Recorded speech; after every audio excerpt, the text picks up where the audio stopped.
name's Kate, and I'm here down in South West Wales in Pembrokeshire, near Pembroke, and we're currently we've got a small market garden. We predominantly grow vegetables, specialise in salad leaves, herbs, got like a selection of native wildflowers. We supply like local businesses within the area with fresh organic produce. This is our third year growing, so we're expanding every year. Yeah. Always trying to think of new ways of building our soil biology and trying to maintain that, that layer of ground, which is really essential in retaining moisture and managing through dry conditions, and also holding that within heavy rainfall as well. With horticulture, there's quite a lot of cultivation, because we obviously want to create a weed-free seed bed to plant our crops into, and quite often that means turning up the soil or exposing it to the elements, which can cause it to dry out, and it's quite a challenge to protect that.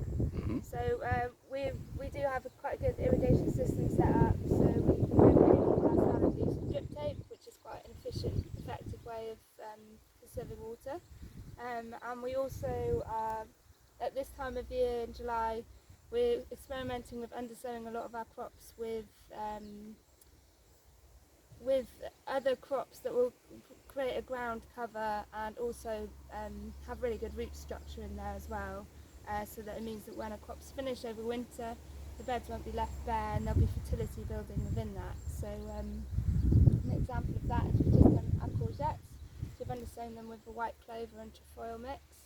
We've also done it with our brassica plants, our kales. We try and squeeze them in as much as possible.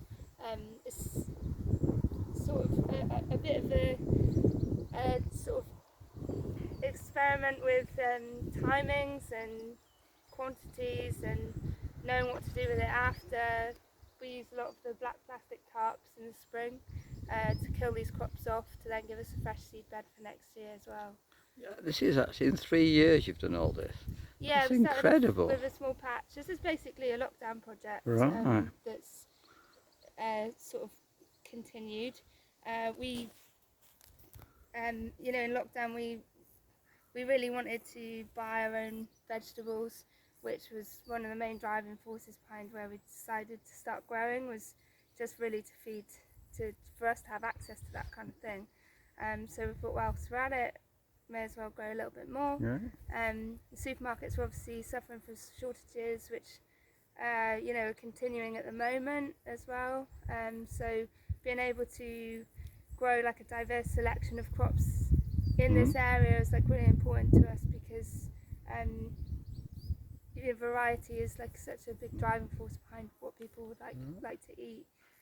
So grew out of lockdown, and obviously we could get out of the house and come and sit outside, which was just a really question. nice. Would you welcome people to help and volunteer if they want us or the interest? Is it a possibility for that? Yeah, we do have people volunteering here. We've kind of got 2 regular volunteers, and they're also paid workers as well. We've got Kirsty and we've got Tina who come to help us.